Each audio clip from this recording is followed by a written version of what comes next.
Yo sin saberlo, esta Haftará estuvo a cargo mío el año pasado. En lo personal fue parte de lo que me ayudó, si es que se puede usar esa palabra, yo creo que me acompañó a que yo me motivara a eso, a buscar la sanación necesaria por aquellas cosas que yo mismo no he podido manejar y no estoy quizás haciendo bien al hacer mi evaluación de la congregación a la cual yo en este tiempo estoy sirviendo, que serían ustedes. Entonces, no iríamos a Zacarías, por razones también de que en un momento más hay que hacer el traspaso, pero sí quiero decirte algo. Tomo de Zacarías o Zacarías, lo que en la Haftará de hoy se debe considerar. Todo lo que hacemos, si lo queremos hacer en nuestras fuerzas, en algunas cosas puede tener victoria, pero en muchas otras la garantía está que no salga al menos como se espera. Y si llegara a salir parecido a lo que se espera, tarde o temprano se cae, porque de verdad nosotros nos movemos, los que somos hijos de Dios, en la fe.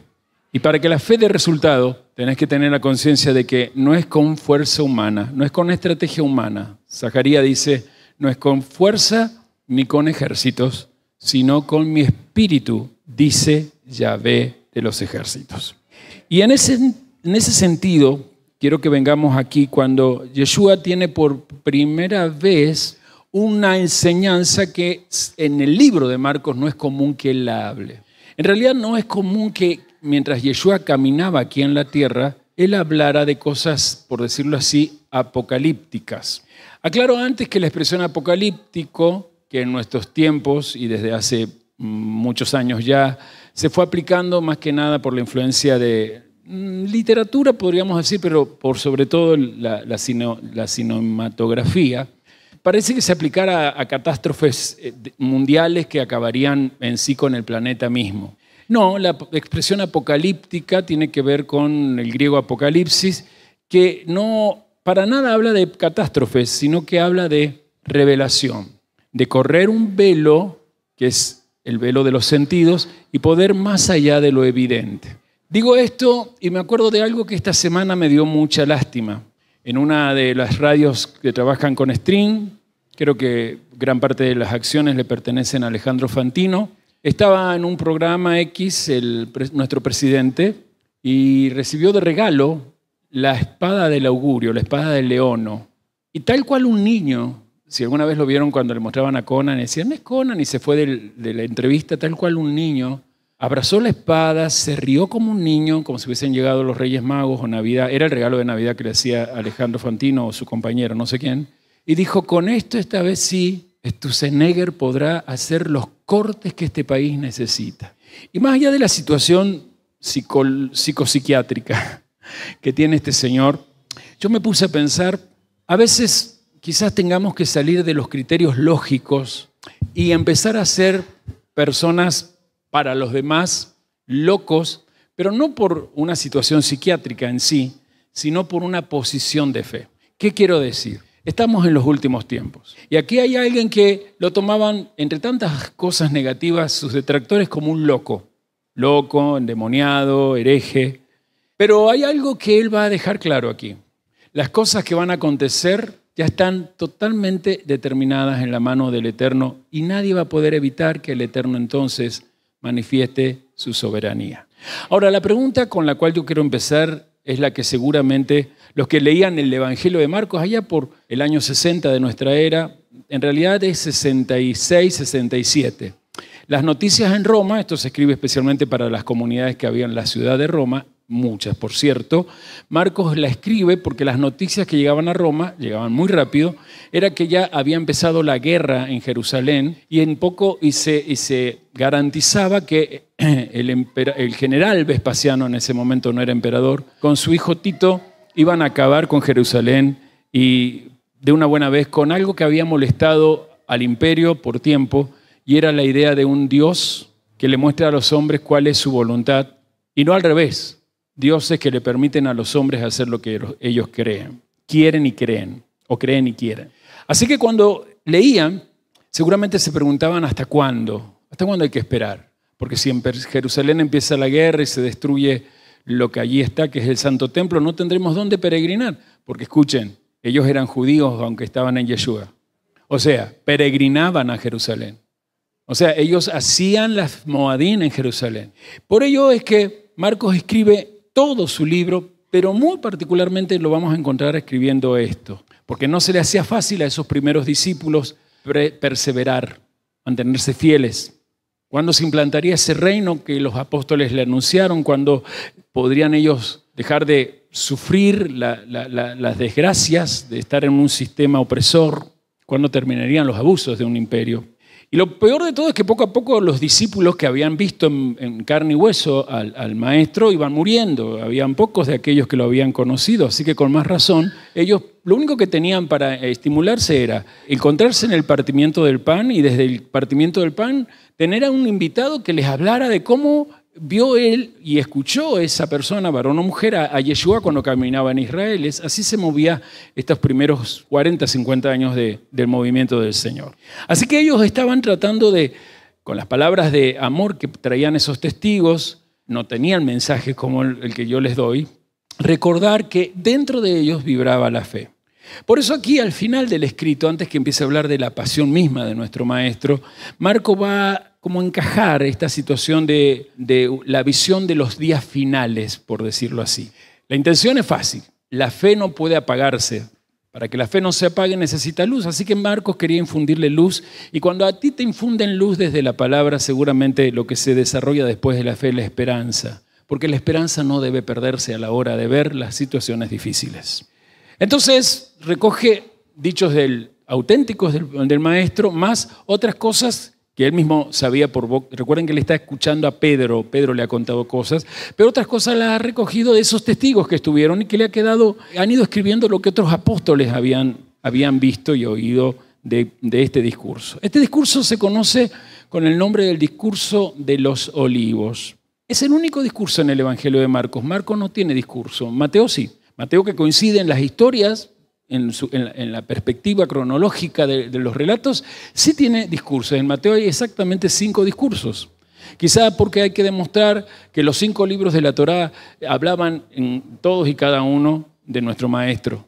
Pero lo que aquí vemos es que el discurso apocalíptico que Marcos mete tiene cierta necesidad. Él, con todo lo que va a ver, va a poner 4 convicciones que se las digo rápido. Primera convicción: todo creyente tiene que saber que la historia de la humanidad tiene un día marcado, un día final, o sea, llegará a su fin, para hacerlo de otra forma si está tomando nota. La idea está en esta expresión: el sol que se apagará, la luna que marca el ritmo de meses, que también no tendrá brillo, las noches y los días no existirán en forma como las conocemos nosotros.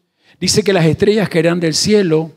Y todo esto habla de que, en pocas palabras, el sistema que estableció Nimrod, el sistema geopolítico que desde Génesis capítulo 10 vemos que Nimrod logró establecer con las ataduras llamadas Telit, es decir, las ataduras del dragón astrológico, que llevan a que lo político y lo religioso se combinen en pactos para que lo económico solo favorezcan a unos pocos. Eso sí o sí tiene final. Y esta primera convicción es necesaria para todo creyente. A mí me sostiene saber que este sistema no puede durar lo que ellos creen que va a durar.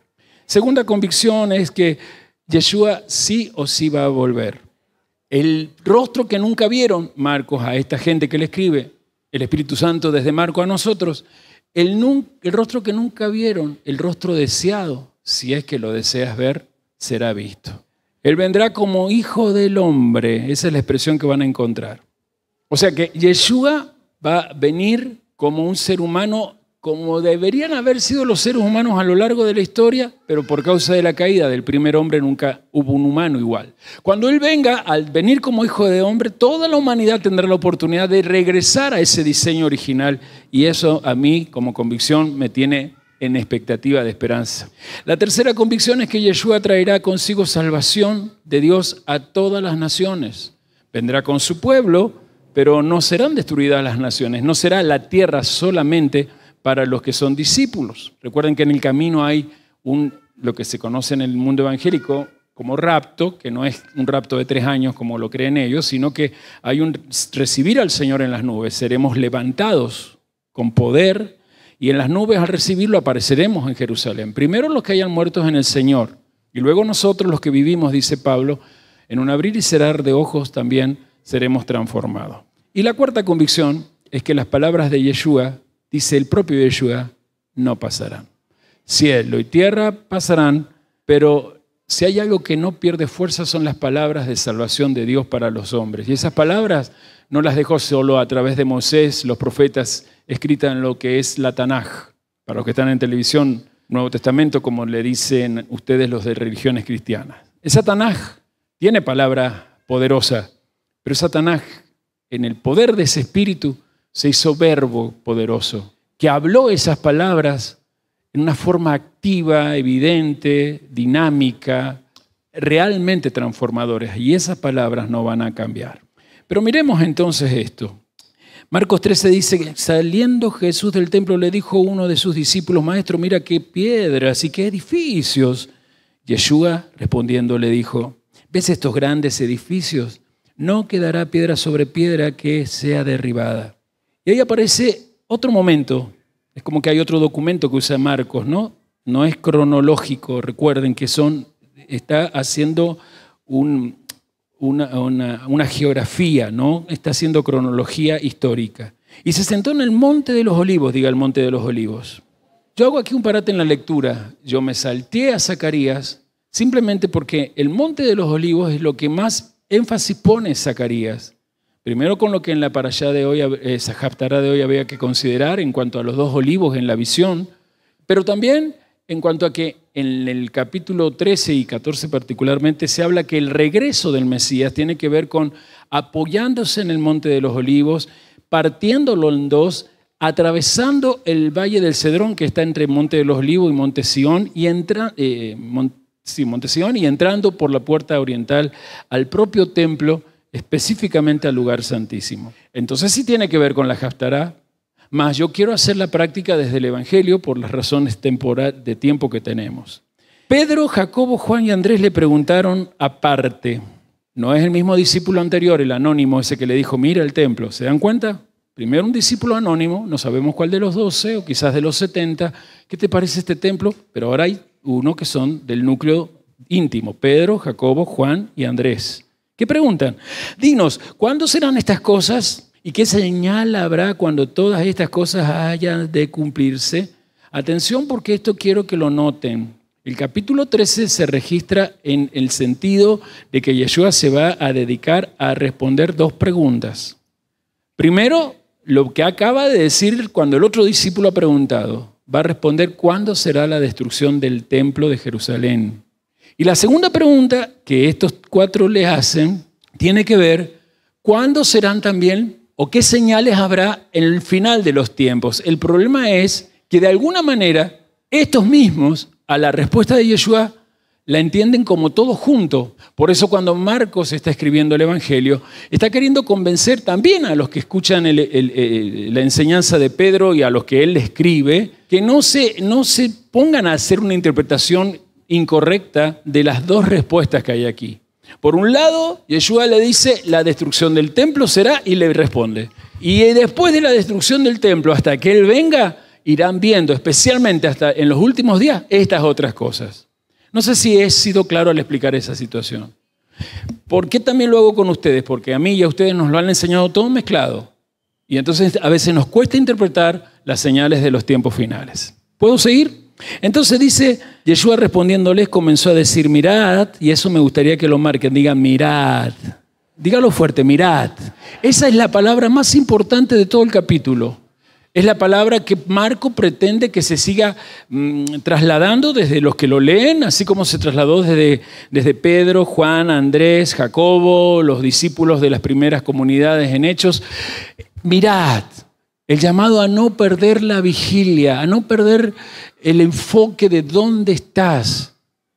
Mirad que nadie os engañe, porque vendrán muchos en mi nombre diciendo yo soy el Cristo y engañarán a muchos. Mas cuando oigáis de guerras y de rumores de guerras, no os turbéis, porque es necesario que suceda así, pero aún no es el fin, porque se levantará nación contra nación, reino contra reino, y habrá terremotos en muchos lugares, y habrá hambres y alborotos. Principio de dolores serán estos. Diga, principio de dolores. Tiene que ver con dolores de parto, ¿está bien? Pero mirad por vosotros mismos, porque os entregarán a los concilios y en las sinagogas os azotarán, y delante de gobernadores y de reyes llevarán por causa de mí para testimonio a ellos. Y es necesario que el evangelio sea predicado antes a todas las naciones. Pero cuando os trajeren para entregaros, no os preocupéis por lo que habéis de decir, ni lo penséis, sino lo que os fuere dado en aquella hora, eso hablad, porque no sois vosotros los que habláis, sino el Espíritu Santo. Y el hermano entregará a la muerte al hermano y el padre al hijo, y se levantarán los hijos contra los padres y los matarán, y serán aborrecidos de todos por causa de mi nombre, mas el que persevere hasta el fin, ese será salvo. Pero cuando veáis la abominación desoladora, y acá ya entra a decir que desde que él está hablando, que ya les ha dicho que va a pasar por muerte, resurrección, ¿verdad? Hasta que se destruye el templo, hay persecución. ¿Me van siguiendo? Pero ahora les va a describir cuándo es el tema de la destrucción del templo. Pero cuando veáis la abominación desoladora, todos rían detrás de mi abominación desoladora, de la que habló el profeta Daniel, puesta donde no debe estar. El que le entienda, eso lo pone Marcos. Entonces los que estén en Judea huyan a los montes, el que esté en las azoteas no descienda a la casa ni entre para tomar algo de su casa, y el que esté en el campo no vuelva atrás a tomar su capa. Mas ay de las que estén encintas y de las que críen en aquellos días. Oren pues que su huida no sea en invierno, porque aquellos días serán tribulación, cual nunca ha habido desde el principio de la creación que Dios creó hasta este tiempo, ni la habrá. Y si el Señor no hubiese acortado aquellos días, nadie será salvo, más por causa de los escogidos que Él escogió, acortó aquellos días. Entonces, si algunos dijeren, miren, aquí está el Cristo, o miren, allí está, no se lo crean, porque se levantarán falsos cristos y falsos profetas y harán señales y prodigios para engañar, si fuese posible aún, a los escogidos. Mas ustedes miren, ¿qué? O digamos como está en la Reina Valera, mirad. Bueno, ahora les voy a pedir que repitan esta palabra, véplete. Perdón, la voy a leer bien. Véplete, con PL, véplete. Eso se traduce con mirar, ¿sí? Véplete. Ok, la encontramos ahí, ¿sí? Mas vosotros véplete, traduzcan al español. Os lo he dicho todo antes. Pero en aquellos días, después de aquella tribulación, el sol se oscurecerá y la luna no dará su resplandor, y las estrellas caerán del cielo, y las potencias que están en los cielos serán conmovidas. Entonces verán al Hijo del Hombre que vendrá en las nubes con gran poder y gloria, y entonces enviará a sus ángeles y juntará a sus escogidos de los cuatro vientos y desde el extremo de la tierra hasta el extremo del cielo. De la higuera aprendan la parábola. Cuando ya su rama está tierna y brotan las hojas, saben que es verano. Saben que el verano está cerca. Así también vosotros, cuando veáis que suceden estas cosas, conoced que está cerca a las puertas. De cierto os digo que no pasará esta generación hasta que todo esto acontezca. El cielo y la tierra pasarán, pero mis palabras no pasarán. Con esto me arriesgo a que nos introduzcamos antes del pan y el vino y antes de entregar el Shabbat, a entender esto que el maestro pide.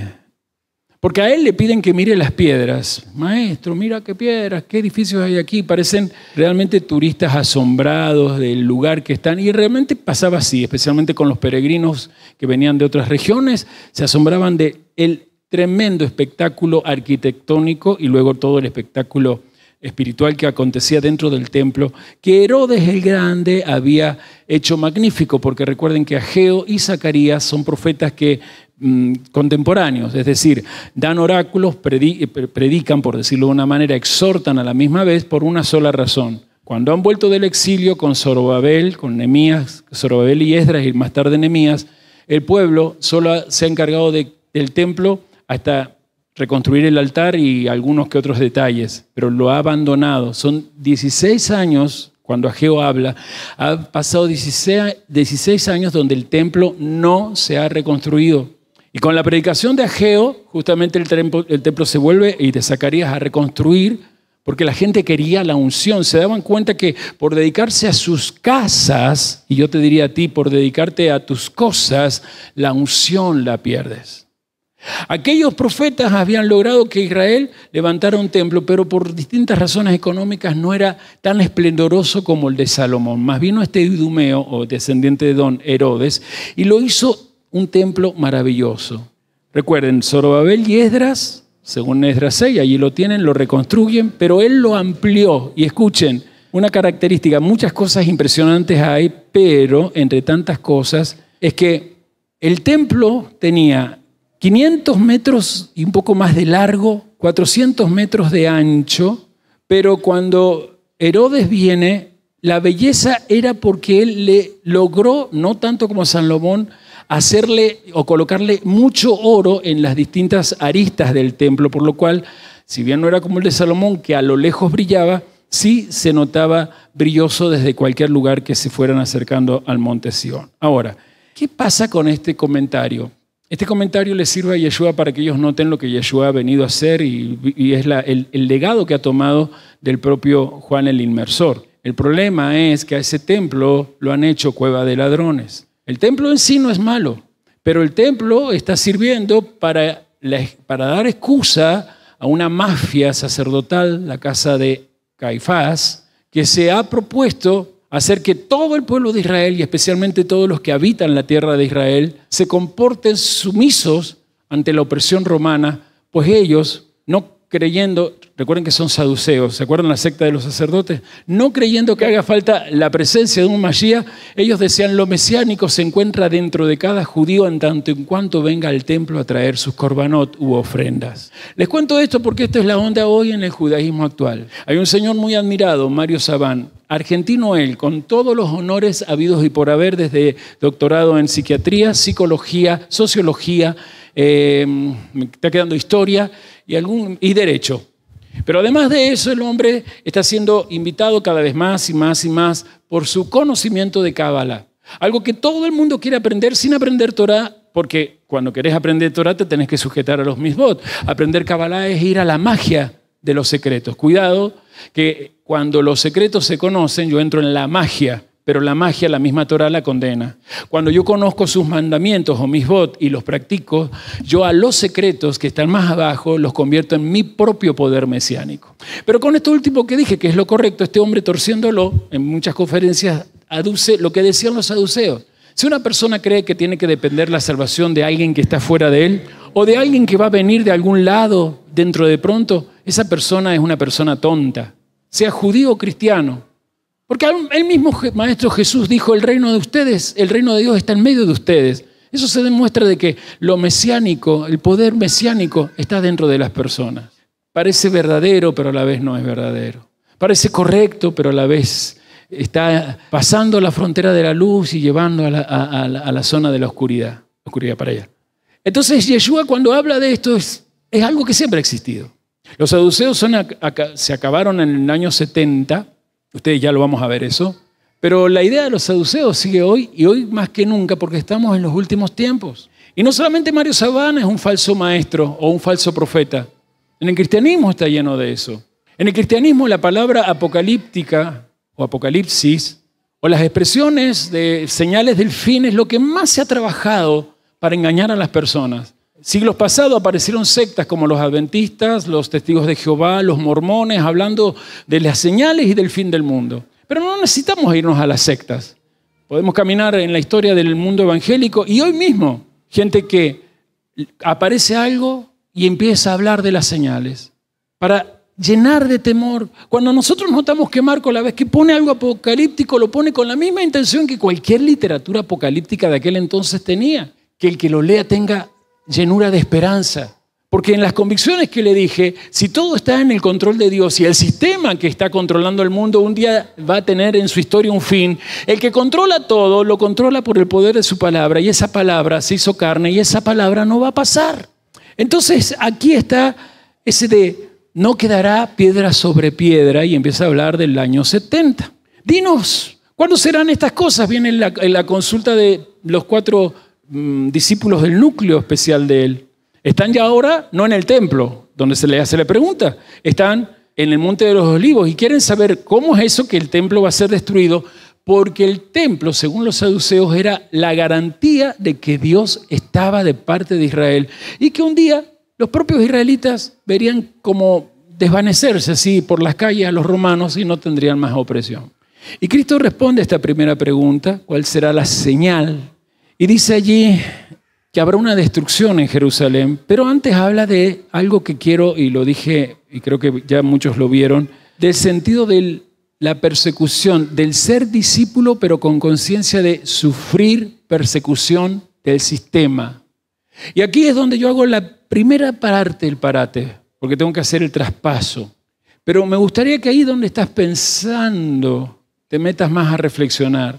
Y te des cuenta que más allá, si estamos viendo las señales de los tiempos finales, yo creo que sí, y no soy fanático en ese sentido, sí hay señales de la persecución de los últimos tiempos por un detalle. Todo lo que allá afuera le llaman normal y se normaliza cada vez más, a ustedes, papás, se les va a hacer imposible si no se afianzan en la fe y en el congregarse para que sus hijos no se vayan detrás de eso, cuando aquí adentro tenemos familia donde sus hijos ya han ido detrás de esas cosas. Hijos que ya murieron por la persecución. Porque la persecución no es solo lo que está pasando en Siria con los cristianos que los están fusilando, sino persecución es padres de familias que están acá y sus hijos están haciendo lo que se ha normalizado allá afuera. El Shabbat se acaba ya, se acabó. Allá está Jerusalén. Allá va a estar definitivamente el último templo, el que habitará el Hijo del Hombre, desde donde pondrá el trono de David y como sumo sacerdote unirá el cielo y la tierra y con nosotros y desde nosotros en Sión enseñará al mundo la Torá. Pero la pregunta es, ¿hacia dónde estás mirando? ¿Hacia afuera o hacia más adentro?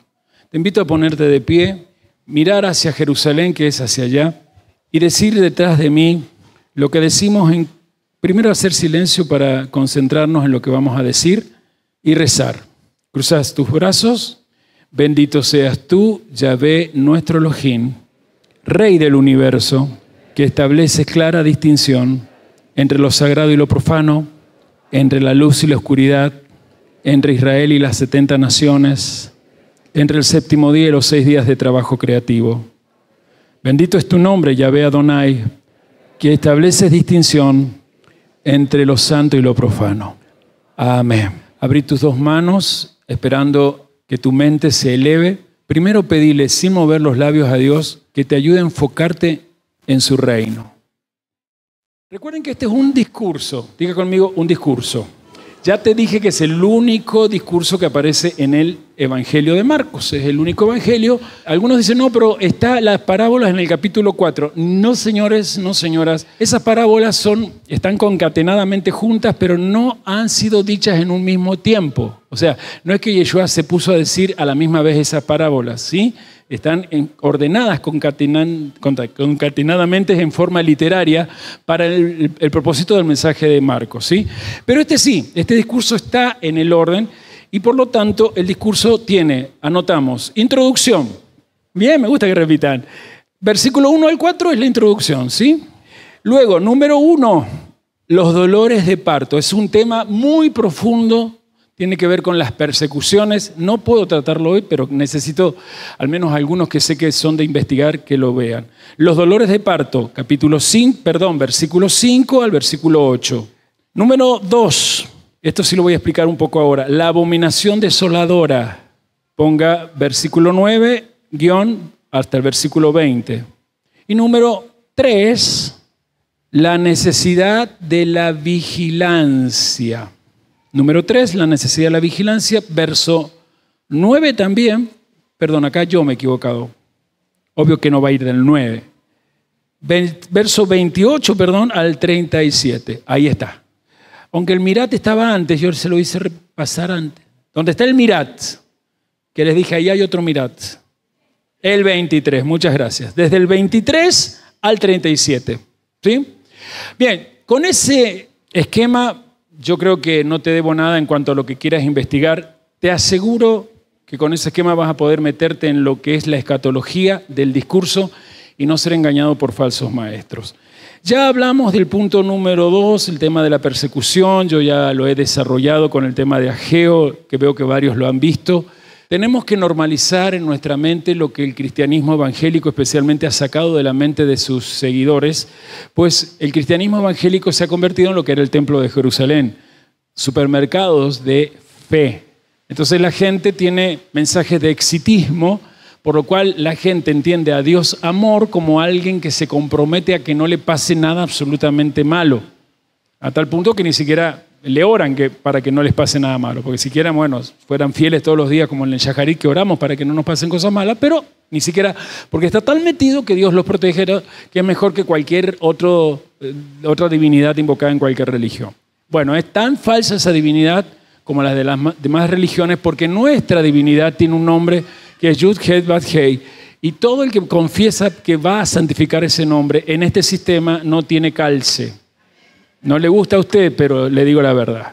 Dice acá, por tanto, cuando veáis la abominación desoladora de la que habló el profeta Daniel, puesta donde debe estar, y ahí agrega Marcos, el que lee entienda, y ahí me quedo, cuando veáis la abominación desoladora, porque esto tiene que ver con Hanukkah.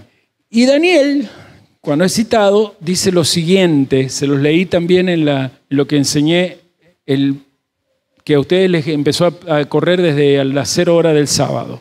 Daniel 11:31 es la cita que está refiriéndose Marcos y por ende Yeshua. Contaminarán el santuario y la fortaleza y quitarán el continuo sacrificio y pondrán allí la abominación desoladora. Diga detrás de mí, abominación desoladora. ¿Alguien puede ayudar en la repetición con el micrófono? Esto describe, ¿qué cosa? Bueno, vamos a ver qué describe para nosotros. Primero, lo que ya vimos con la historia de Hanukkah. Daniel está diciendo, porque ha hablado del macho cabrío, que hay un imperio que se levanta con un tal Alejandro allá por el siglo IV antes de nuestra era, que va a morir, ese está ahí en Daniel 11, y le sale a ese macho cabrío 4 cuernos, de los cuales uno se levanta más que los otros, y ese uno es el anuncio de Antíoco Epífanes. El nombre Antíoco significa Dios de nuevo, y Epífanes significa manifestado. Él no se llamaba Antíoco, su papá se llamaba Antíoco, pero él logró el trono porque mató al hermano que le tocaba el trono, historias típicas, y se pone el nombre de Antíoco y se agrega el nombre 2, que es Epífanes, que significa de nuevo Dios se ha manifestado. Si ustedes pueden ver el significado del nombre, se darán cuenta que él es la representación propia de lo que Daniel anuncia. Daniel hace un salto cuántico, como casi todos los profetas en su anuncio, en las visiones, y habla de algo que vendría antes que apareciera el Mashiach, y algo semejante que aparecería luego que el Mashiach, habiendo cumplido en la semana 70 su sacrificio, su pasión, estuviera por regresar. Es decir, que nosotros estamos a punto, y con el sistema que se está generando, estamos a punto, hermanos, de ver a lo que Antíoco Epifanes le hacía sombra, porque el verdadero anticristo no es Antíoco Epifanes, es el que se nos viene. Así que vamos a ver esto de la abominación. Primero les quiero citar una frase de un biblista, William Barclay. Profanó el templo ofreciendo carne de cerdo en el gran altar y estableciendo, atención, burdeles públicos en los atrios sagrados delante del mismísimo lugar santísimo, en donde también erigió una gran estatua del Zeus olímpico y ordenó a todos los judíos que debían adorarlo. Por si no se dio cuenta, no solo se sacrificaban cerdos. Lo que él hizo es, con la sangre de los cerdos, se hizo un caldo y a todo el lugar santo y a todo el lugar santísimo se lo fue pintando con ese caldo. Al segundo día se hizo un caldo y se pintó todos los atrios. A partir de ahí, cada cerdo que se mataba en la mañana y en la noche se hacía con la sangre un caldo y los soldados griegos salían a tirarlo por las calles de Jerusalén, a tal punto que los judíos no le quedaba otra que hacer 2 cosas: o sumarse a la adoración y por ende a las orgías, entienda que estaban ocurriendo orgías en el templo, o disparar a los campos donde gracias al Eterno ya estaba Judas, Macabeos y sus hermanos y ya conocemos la historia. ¿Cuántos dicen gloria a Dios? Hay una expresión que a mí me está encantando empezar a usarla, que es Baruch Hashem, la que dijo Yitro. Bendito sea su nombre, bendito el nombre. ¿Cuántos dicen Baruch Hashem? Entonces, ¿qué es la palabra abominación? Ustedes saben que en realidad para decir abominación, lo más común en la Sagrada Escritura, en la Tanaj, es encontrar to'eva. To'eva. Pero la palabra to'eva es la palabra general. Hay otras palabras que hablan de abominación, que no se las... Una, por ejemplo, shekes, no se las explico, pero la que sale acá, traducida al griego, la que sale en Daniel, es la palabra shikus, con Z al final, diga shikus. Más fuerte, shikus. ¿Qué significa shikus? Lo que, primero les digo, en el Antiguo Pacto, para los que están en la tele, Antiguo Testamento, a nosotros Tanaj, en la Tanaj, aparece 29 veces y habla de cuando un ídolo de adoración falsa, o por lo tanto lleno de inmundicia, se coloca en un lugar que no debería ir, se coloca en un lugar santo. Presten atención, porque el templo del Señor hoy sí está siendo cuidado por el sumo sacerdote, que es nuestro Mashiach. Ese templo somos nosotros. Uno y cada uno en particular, diga, soy templo del Espíritu de Dios, pero en este momento, alrededor de esta mesa, somos todos ese templo. Por lo tanto, tenemos que procurar que en este lugar nunca haya un ídolo. Pero eso no está en mi poder de controlarlo, porque lo que temo es que algunos de ustedes, aunque vienen y comen el pan, sí tienen ídolos. Entonces, quiero ir buscando el final para que entiendan que cuando hay abominación, es decir, hay un ídolo en el lugar sagrado que no debería estar, lo que viene siempre es la desolación. Porque ¿qué pasaba en la época de Antíoco Epífanes? Ningún judío verdadero entraba al templo. Los que entraban eran los que querían la cultura griega. Y cuando ya empezaron a pintar las calles de la ciudad o regarlas con esa sangre, era un caldo, no era la sangre, ningún judío quería pisar ni siquiera su ciudad, abandonaban sus casas. Entonces, ¿cómo quedó Jerusalén? Desolada. Eso se avecina a nuestros tiempos, porque Antíoco Epifanes es una tipología del anticristo final, el que se establecerá allí, el que será reconocido primero por la casa de Judá. ¿Por qué nombró a Mario Sabán? Porque es peligroso un hombre tan culto, que por ende va a ser escuchado, en una enseñanza que ronda justamente como toda falacia, la verdad y la mentira, porque así es fácil señalar luego al falso Mashiach.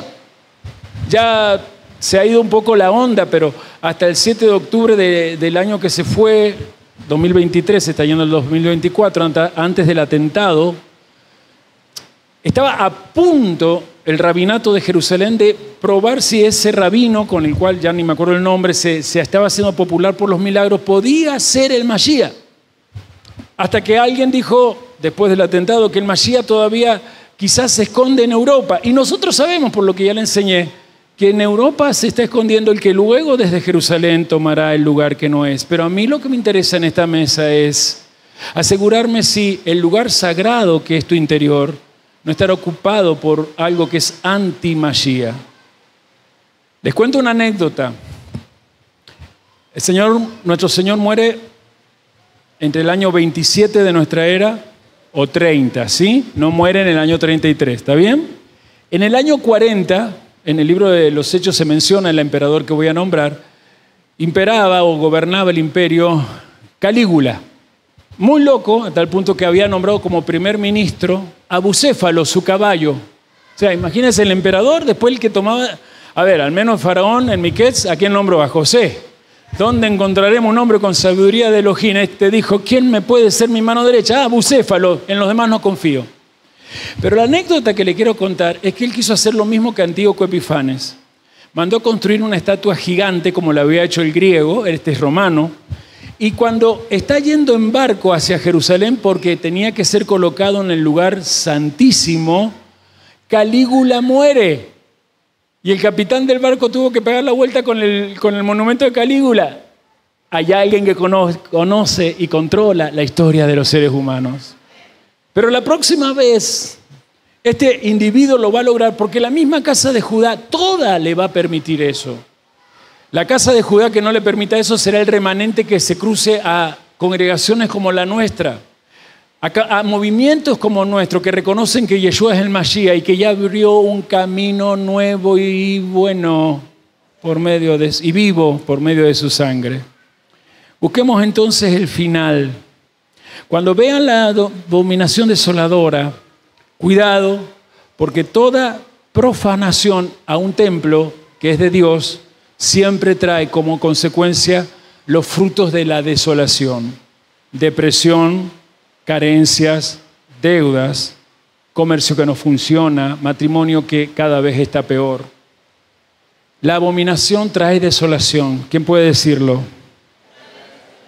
Les leo a un biblista. Este biblista es Lane. La expresión semítica utilizada aquí y en Daniel describe a una abominación tan detestable que hace que el pueblo de Dios se vea obligado a abandonar el templo y dejar al templo totalmente solo. Sin embargo, el uso que Yeshua hace de esta expresión distintiva indica que la profecía no se ha cumplido plenamente en la última instancia, es decir, con Antíoco Epifanes, sino que vienen acontecimientos peores que aquellos del periodo macabeo, o sea, para nosotros. O sea, abominación desoladora tiene que ver con lo que un tremendo biblista del siglo II escribió. Este hombre se llamaba Ireneo. Me he bajado libros de él, la verdad que están muy buenos. Pero cuando este anticristo haya devastado todas las cosas en todo el mundo, reinará durante 3 años y 6 meses y se sentará en el templo de Jerusalén. Y entonces es cuando nuestro Señor vendrá del cielo en las nubes, en la gloria del Padre, enviando a este hombre y a los que a él lo siguen al lago de fuego, pero trayendo para los justos los tiempos de refrigerio del reino de Dios. Ireneo lo escribe en el siglo II. ¿Qué hacemos nosotros ahora, en este siglo XXI, cercano a que se cumplan estas cosas? En todo lo que Marcos, Yeshua está en este relato, de este discurso, respondiendo 2 preguntas.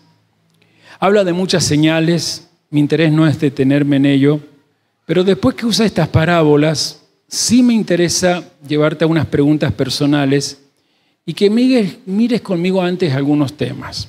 Si la literatura apocalíptica de la época de Marcos y de los judíos del siglo I y siglo I previo servía para llenar de esperanza, el libro que hoy se llama Apocalipsis hay que estudiarlo en el próximo ciclo como lo que es, un libro que llena de esperanza.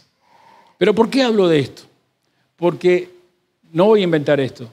Desde las estadísticas sociológicas y psicológicas mundiales, la carencia más grande que tienen los seres humanos en estadística es la esperanza. Es decir, la falta de esperanza es la carencia más común, ahí está expresado bien, en el globo terráqueo nuestro. Y aquí es donde, buscando el poder pensar nosotros no podemos ser gente desesperanzada. El hecho que yo haya tenido que sanar hoy el servicio mío hacia ustedes es porque en lo profético sí discierno la negatividad de ustedes a la esperanza. No estoy hablando de negatividad a la fe, pero sí se niegan a que Dios les dé esperanza. Estoy convencido que a esta altura muchos están luchando con pensamientos negativos, de tristeza, de vergüenza. Como está pasando afuera, también está pasando a algunos de ustedes, porque nos movemos en el afuera.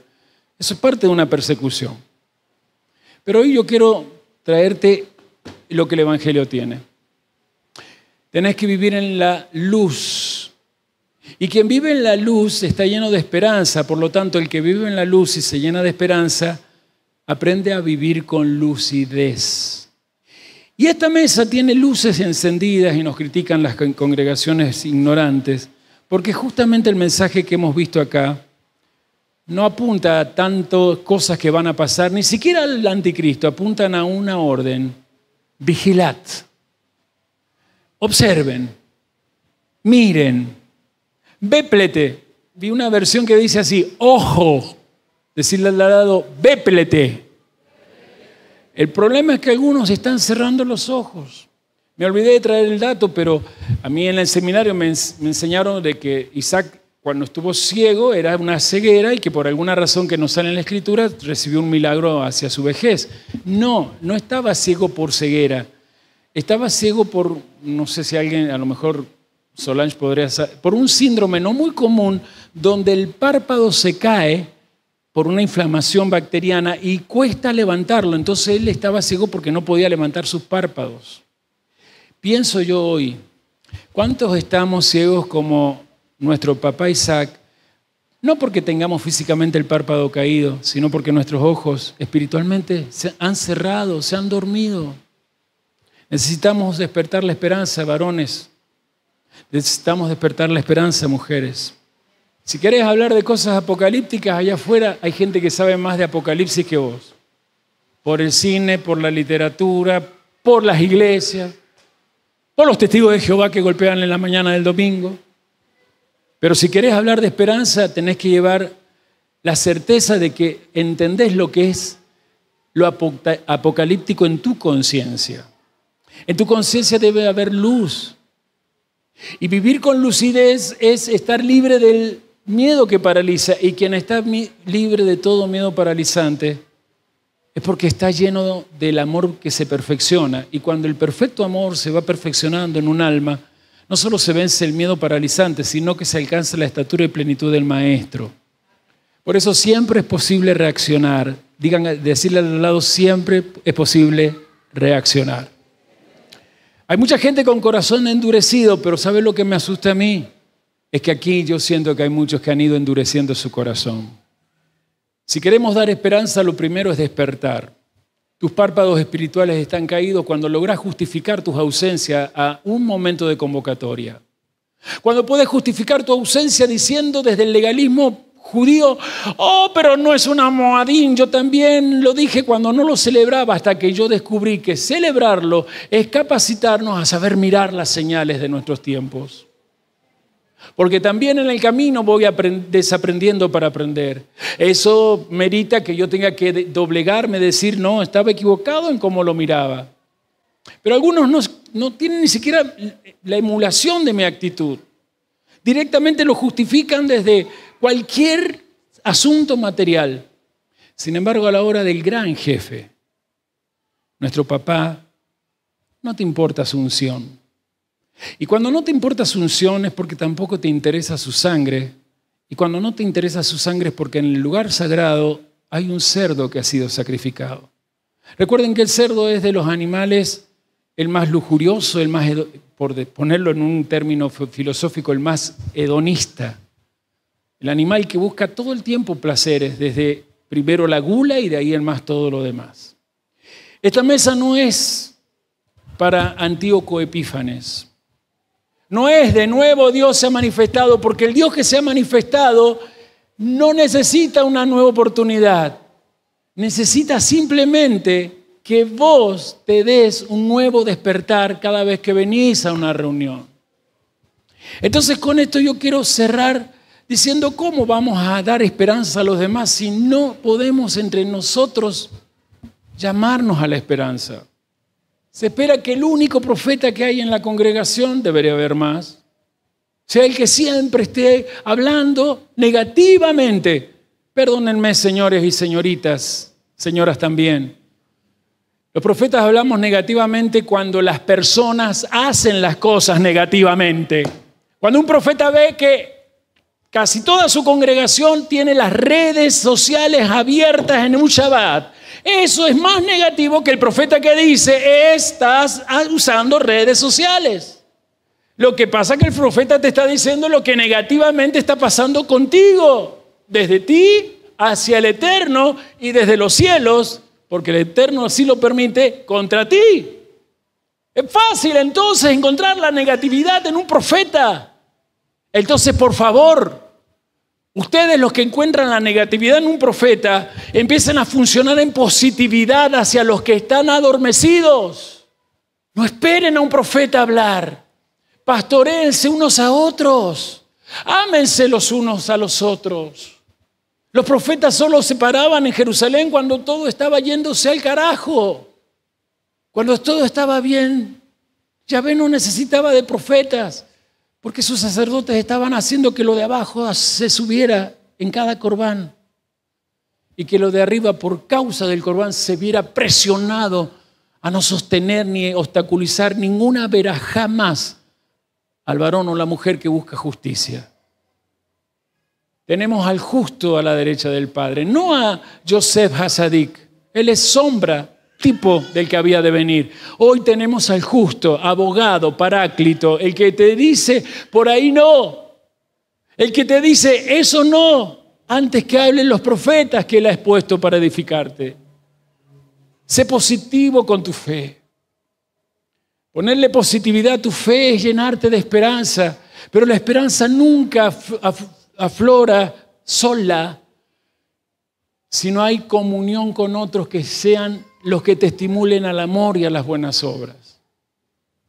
Porque el camino nuevo y vivo, Hebreos 10, tiene la garantía de una sangre que clama más fuerte que sangre de machos cabríos. Y en Hebreos 13 dice, y aún clama más fuerte que la sangre de Caín. La sangre de Caín aún hoy clama por venganza, pero esta clama más fuerte. Quiere decir que eres mejor a la hora de pedir la venganza a tu favor. Cuando la persecución acontezca, Él va a ser el que te va a dar la dicha de estar justamente viendo que te ampara. Nos vamos a lavar las manos, pero disponiéndonos a aprender a leer los tiempos. Los dolores de parto ya comenzaron. Desde 1948 para acá, cuando el Estado de Israel se formó después de siglos, donde ustedes sabían que en esa tierra, mientras no estuvieron los judíos, por más que se intentaba cultivar, no crecía nada. Lo dije en un aula una vez y leí el dato. Llegaron los judíos y los judíos que plantaban, crecía. Los que no eran judíos imitaban y no crecía. Cuando se funda el Estado de Israel y empiezan a venir ya, no sé, oleadas de esta gente, Israel volvió a ser un vergel, volvió a estar verde. Por lo tanto, no es cualquier cosa tener el corazón del judío más hermoso de todos los judíos. Ese corazón es posible. Yo soy cristiano, así anda el mundo. Pero si tu corazón es como el judío de judíos, el verdadero león de la tribu de Judá, cuando tu boca habla, no hay nadie que pueda llevarte la contra, porque cuando Dios habla, ¿qué profeta se puede callar? Y si acá nos pastoreamos, Dios allá te usa para profetizar. Cuando dejas que una convocatoria sea tu enfoque primordial, salís estimulado a abrir tu boca y lo que digas será un rugido para el que te escuche. Lavarse las manos no es un ritual para venir a un pan y un vino, es un compromiso apostólico, porque lo que se aproxima ya está aquí entre nosotros en el mundo, porque si ya se normaliza lo que es malo, lo que se aproxima es lo malo nunca visto. Porque si se normaliza lo que es malo y ya la gente no habla de valores, sino que habla de códigos, ya estamos en un ambiente de mafia. Y perdón si aquí los chicos o chicas jóvenes usan esa expresión, pero si usás la palabra código es porque no sabés lo que es tener valores en la vida. Y esa ha sido la falla de muchos papás de mi edad. La falla de muchos papás de mi edad es haber cabroneado a sus hijos para que en vez de valores tengan códigos que le permiten tener placer por acá, cortar este placer por acá y, ¿cómo que se dice ahora? Soltar esto, soltar a aquellos y venir a esto otro. Hoy los códigos funcionan así, el código del suelte y tome y suelte, touch and go sería eso. Hermanos, aquí no se manejan códigos, aquí se edifica desde valores. Pero a veces me asusta, ay, me encantan los códigos que aprendo de la Torá. ¿Y los valores? ¿Y los valores de la Torá? Porque si quieres código, Mario Sabán sabe más que yo. Porque yo lo he leído todo a lo de él. Hace 12 años más o menos. Más. Todavía no saben lo que es recibir la orden de Dios, que te pongas a estudiar ciertas cosas de algo que no cachás nada. Y Dios, lo vas a leer, porque en años más mi pueblo será engañado con la cábala. Y hoy estoy viendo que menos mal que fue obediente. Pero volviendo al tema, no estoy para enseñarte códigos. Vamos a decodificar la vida que hay en esa letra. La vida no se funda en códigos, se funda en valores. Los códigos son solo arena, los valores son siempre una roca eterna y su nombre es Yeshua Mashiach. ¿Cuántos de los que dijeron amén pueden levantar la mano? Nos lavamos las manos entonces. Ahora, antes de lavarme la mano, agradecemos mucho que estés. Mi pedido es el de todos nosotros, más allá de la gratitud, que nos apoyes dando la suscripción, dejando el me gusta y dándonos una suscripción. Porque sé que si esto te ha edificado, puede edificar a muchos de los tuyos, tu nación, tu pueblo. Gracias a cualquiera de los que desde las naciones están ahí, este pueblo los aplaude. Aplaudimos a las naciones. Lo mejor de la semana para ustedes. Shavuot Tov. Gritamos Shavuot Tov.